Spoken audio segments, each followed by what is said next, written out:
ഗതാഗത നിയമലംഘനങ്ങൾ കണ്ടെത്താൻ സ്ഥാപിച്ച AI ക്യാമറകൾക്ക് ഇന്ന് 1 വയസ്സ്. ഇതുവരെ പിഴയായി ഖജനാവിലെത്തിയത് 71.18 കോടി രൂപ മാത്രമാണ്.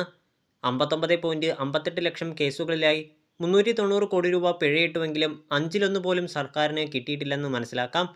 25 ലക്ഷം കേസുകളാണ് ഇതിലൂടെ പ്രതീക്ഷിച്ചത്. പിഴ നോട്ടീസ് വിതരണം നിർത്തിയതാണ് വരുമാനത്തെ ബാധിച്ചത്. പിടിക്കപ്പെട്ടതിൽ 25 ലക്ഷം പേർക്ക് മാത്രമാണ് നോട്ടീസ് നൽകിയിട്ടുള്ളത്. കരാർ കാലാവധി കഴിഞ്ഞതോടെ നോട്ടീസ് അയക്കുന്നത് കെൽട്രോൺ നിർത്തിയിരുന്നു.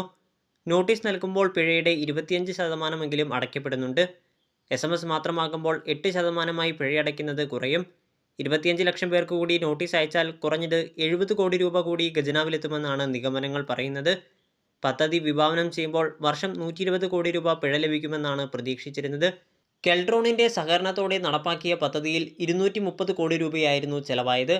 11.7 കോടി രൂപ വീതം 20 തവണകളായി കെൽട്രോണിന് തുക കൈമാറാനാണ് സർക്കാർ തീരുമാനിച്ചിരുന്നത്.